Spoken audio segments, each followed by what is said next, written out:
a look at the role of the Rothschild family, the family said to be the wealthiest in the world. When Amschel Meyer Bauer inherited the business, he decided to change his name to Rothschild.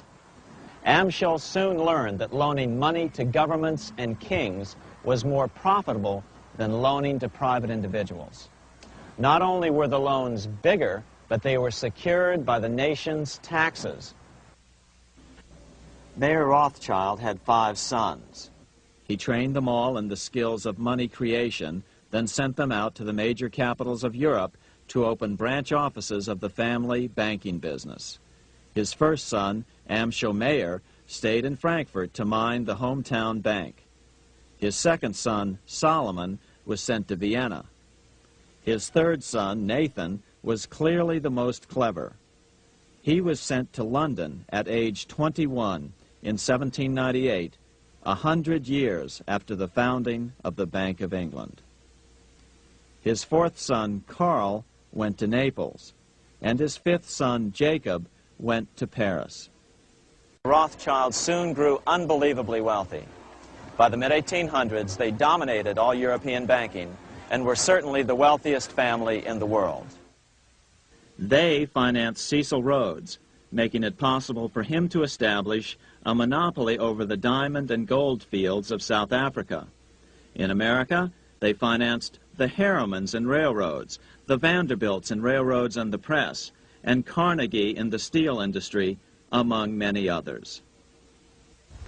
In fact, during World War I, J.P. Morgan was thought to be the richest man in America. But after his death, it was discovered that he was actually only a lieutenant of the Rothschilds. By 1850, James Rothschild, the heir of the French branch of the family, was said to be worth 600 million French francs, 150 million more than all the other bankers in France put together. He built this mansion called Ferrier, just east of Paris. Wilhelm I, on seeing it, exclaimed, "Kings couldn't afford this. It could only belong to a Rothschild." Money changers, those who loan out and manipulate the quantity of money, were active in medieval England. In fact, they were so active that acting together, they could manipulate the entire English economy. These were not bankers per se. The money changers generally were the goldsmiths. They were the first bankers because they started keeping other people's gold for safekeeping in their vaults. The first paper money was merely a receipt for gold left at the goldsmith.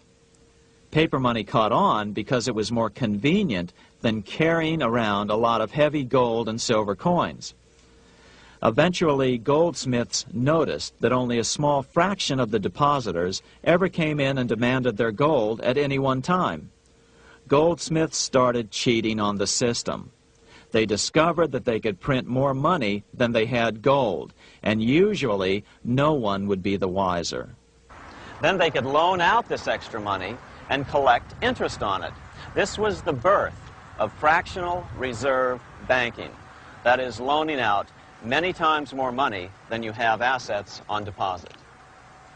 So, if $1,000 in gold were deposited with them, they could loan out about $10,000 in paper money and draw interest payments on it, and no one would ever discover the deception. By this means, goldsmiths gradually accumulated more and more wealth and used this wealth to accumulate more and more gold. Today, this practice of loaning out more money than there are reserves is known as fractional reserve banking. Every bank in the United States is allowed to loan out at least 10 times more money than they actually have. That's why they get rich on charging, let's say, 8% interest. It's not really 8% per year, which is their income. It's 80%. That's why bank buildings are always the largest in town.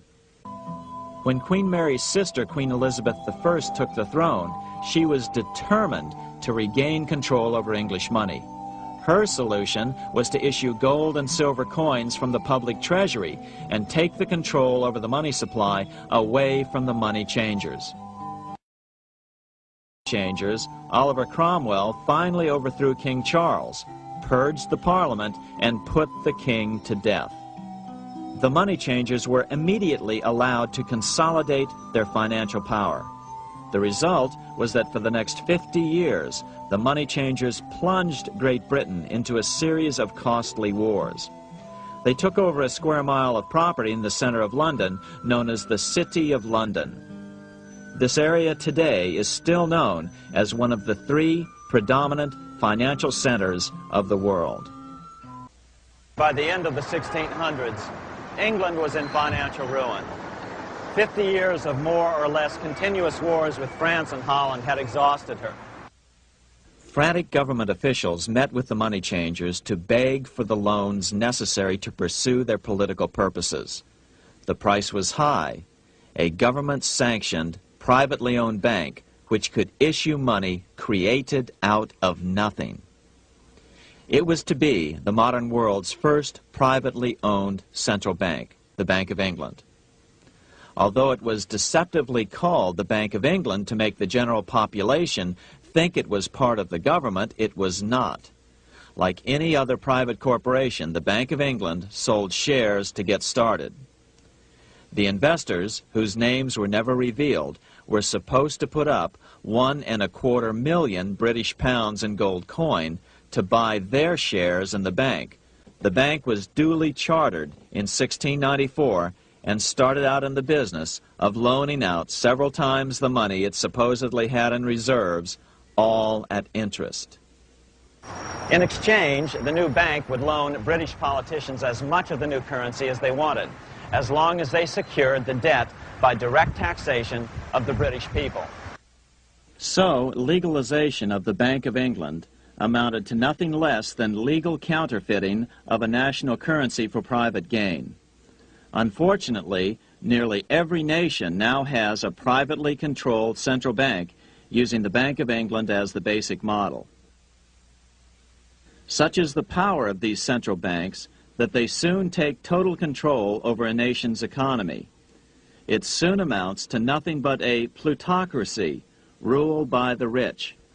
The central bank scam is really a hidden tax. The nation sells bonds to the central bank to pay for things it does not have the political will to raise taxes to pay for. But the bonds are purchased with money the central bank creates out of nothing. More money in circulation makes your money worth less. The government gets as much money as it needs, and the people pay for it in inflation. The beauty of the plan is that not one person in 1,000 can figure it out because it's usually hidden behind complex-sounding economics gibberish. In 1790, less than 3 years after the Constitution had been signed, the money changers struck again. The newly appointed first Secretary of the Treasury, Alexander Hamilton, proposed a bill to the Congress calling for a new, privately owned central bank. Coincidentally, that was the very year that Amschel Rothschild made his pronouncement from his flagship bank in Frankfurt. Let me issue and control a nation's money, and I care not who writes the laws. After a year of intense debate, in 1791, Congress passed the bill and gave it a 20-year charter. The new bank was to be called the First Bank of the United States, or BUS. The bank was given a monopoly on printing U.S. currency, even though 80% of its stock would be held by private investors. The other 20% would be purchased by the U.S. government. Like the Bank of England, the name of the Bank of the United States was deliberately chosen to hide the fact that it was privately controlled. And like the Bank of England, the names of the investors in the bank were never revealed. Many years later, it was a common saying that the Rothschilds were the power behind the old Bank of the United States.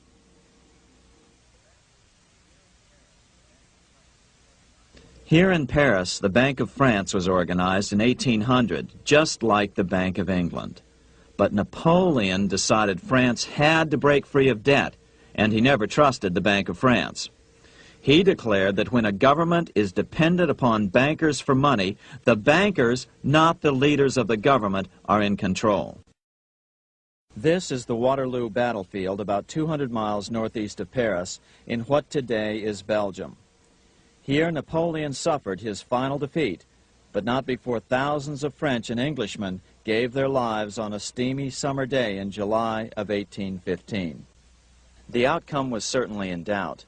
In fact, had Napoleon attacked a few hours earlier, he would probably have won the battle.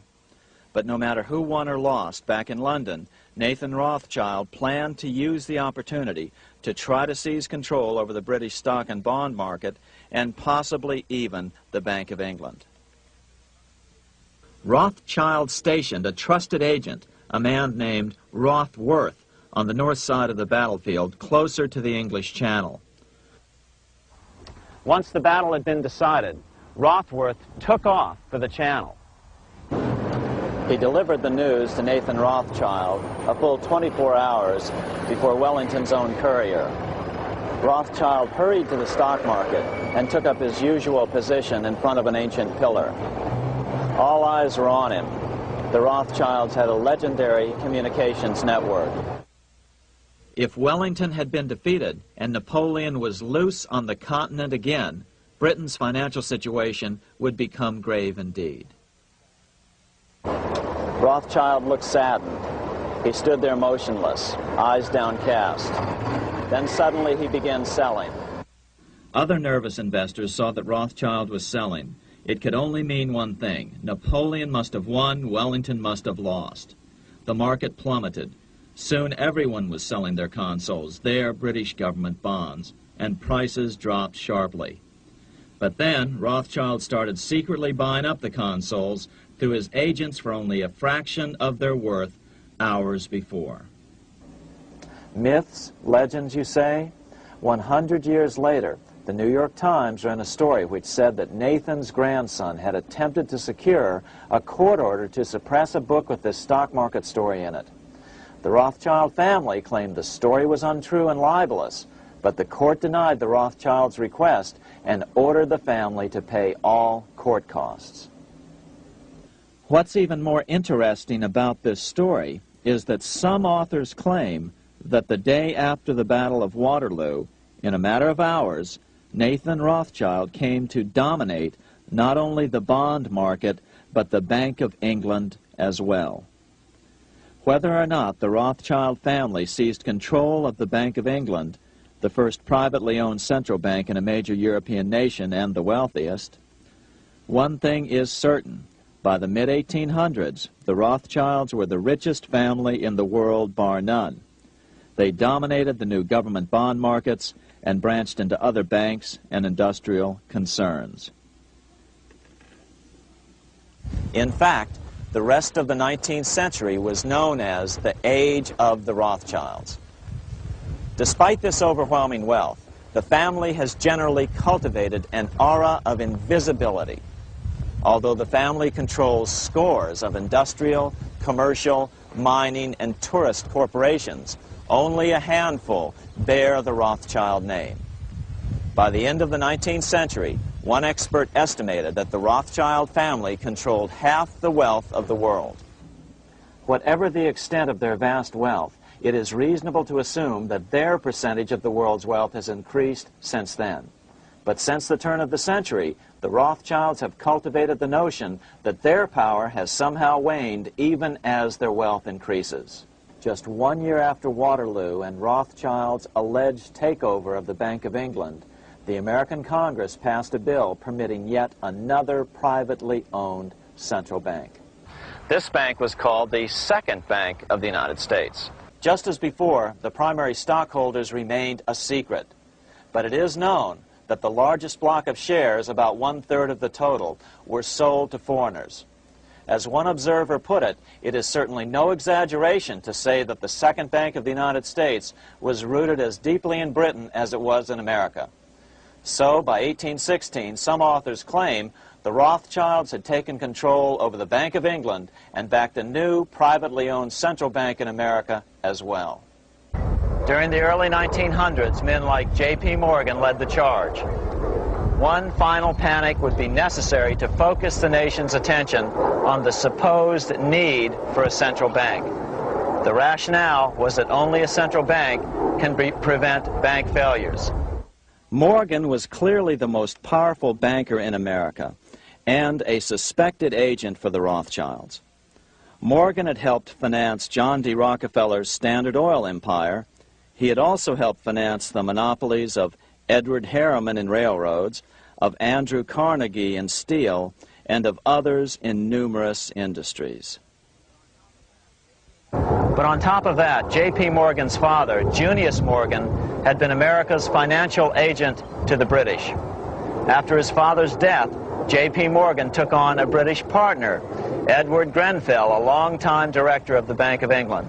By 1907, the year after Teddy Roosevelt's re-election, Morgan decided it was time to try for a central bank again. Using their combined financial muscle, Morgan and his friends were secretly able to crash the stock market. Thousands of small banks were vastly overextended. Some had reserves of less than 1% thanks to the fractional reserve principle. Within days, bank runs were commonplace across the nation.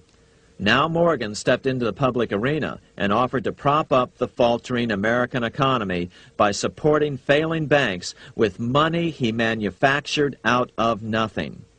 It was an outrageous proposal, far worse than even fractional reserve banking, but Congress let him do it. His plan worked.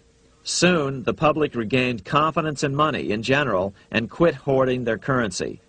But as a result, banking power was further consolidated into the hands of a few large banks.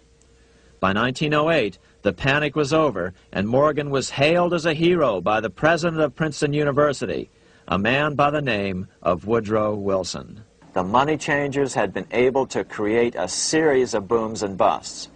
The purpose was not only to fleece the American public of their property, but to later claim that the banking system was basically so unstable that it had to be consolidated into a central bank once again.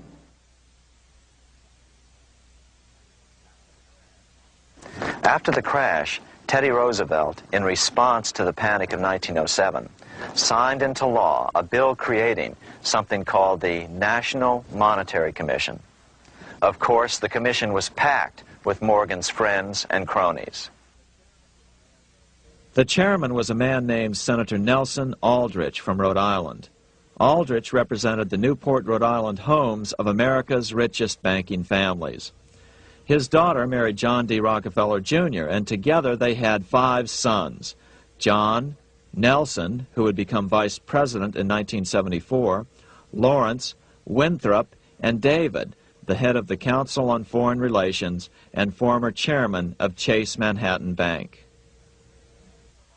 As soon as the National Monetary Commission was set up, Senator Aldrich immediately embarked on a 2-year tour of Europe, where he consulted at length with the private central bankers in England, France, and Germany.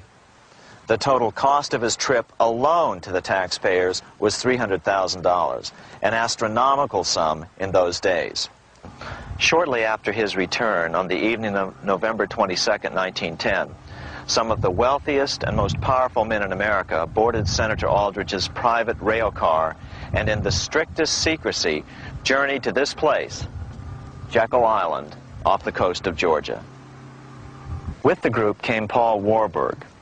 Warburg had been given a $500,000 per year salary to lobby for the passage of a privately owned central bank in America by the investment firm Kuhn, Loeb and Company. Warburg's partner in this firm was a man named Jacob Schiff, the grandson of the man who shared the Green Shield house with the Rothschild family in Frankfurt. Schiff, as we'll find out later, was in the process of spending $20 million to finance the overthrow of the Tsar in Russia. These 3 European banking families, the Rothschilds, the Warburgs, and the Schiffs, were interconnected by marriage down through the years, just as their American banking counterparts, the Morgans, Rockefellers, and Aldriches were. Secrecy was so tight that all 7 primary participants were cautioned to use only first names to prevent servants from learning their identities. Years later, one participant, Frank Vanderlip, president of National City Bank of New York and a representative of the Rockefeller family, confirmed the Jekyll Island trip in a February 9, 1935 edition of the Saturday Evening Post. The participants came here to figure out how to solve their major problem, how to bring back a privately owned central bank. All the participants knew that these problems could be hammered out into a workable solution. But perhaps their biggest problem was a public relations problem, the name of the new bank. That discussion took place right here in this room, one of the many conference rooms in this sprawling hotel, today known as the Jekyll Island Club Hotel. Aldrich believed that the word bank should not even appear in the name. Warburg wanted to call the legislation the National Reserve Bill or the Federal Reserve Bill. The idea here was to give the impression that the purpose of the new central bank was to stop bank runs, but also to conceal its monopoly character. After 9 days at Jekyll Island, the group dispersed. The new central bank would be very similar to the old Bank of the United States. It would be given a monopoly over U.S. currency and create that money out of nothing. Like the pharaohs of ancient Egypt who built their empire with the help of a grand vizier, Queen Elizabeth II also has a grand vizier, serves as her most trusted advisor. His name is Lord Evelyn Rothschild, and he is the second wealthiest and most powerful person on earth. He is also Lord of the world's financial capital, the city-state of London. Lord Rothschild and his ring of power hide their identities behind 13 city council members who stand in as their representatives. On November 30th, 2000, Lord Rothschild, now in his 70s, got married in London to a wealthy Zionist businesswoman named Lynn Forrester. The couple then jetted to Washington and spent their wedding night in the White House. Just how rich and powerful is Lord Evelyn Rothschild? Historically, the Rothschild family wealth was hidden in underground vaults.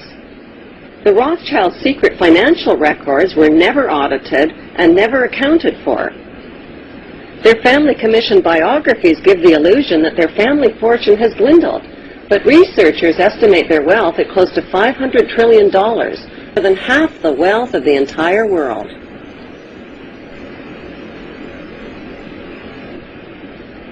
Besides their many castles, palace mansions, wineries, racehorses, and exotic resorts, the Rothschilds bought Reuters in the 1800s. Reuters then bought the Associated Press, which selects and delivers the same news stories to the entire world, day after day.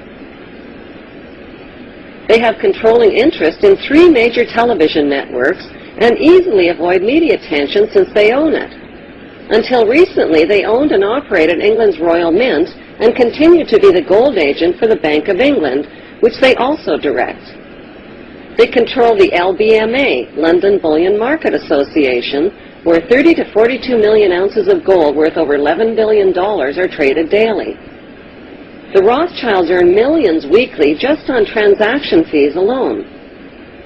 They also fix the world price of gold on a daily basis and profit from its ups and downs. Over the centuries, the Rothschilds have amassed trillions of dollars worth of gold bullion in their subterranean vaults and have cornered the world's gold supply. They own controlling interest in the world's largest oil company, Royal Dutch Shell. They operate phony charities and offshore banking services where the wealth of the black nobility and the Vatican is hidden in secret accounts at Rothschild Swiss banks, trusts, and holding companies. How did Evelyn Rothschild become the filthy rich Grand Vizier to Queen Elizabeth II and godfather of the black nobility? By birth, Evelyn Rothschild is the great-great-great-grandson of Mayor Rothschild and is passing the godfathership down to David de Rothschild. Although Evelyn Rothschild looks like a harmless gray-haired old man, make no mistake about it, Rothschild and his ancestors have handpicked presidents, crashed stock markets, bankrupted nations, orchestrated wars, and sponsored the mass murder and impoverishment of millions. The wealth hoarded by this one family alone could feed, clothe, and shelter every human being on earth.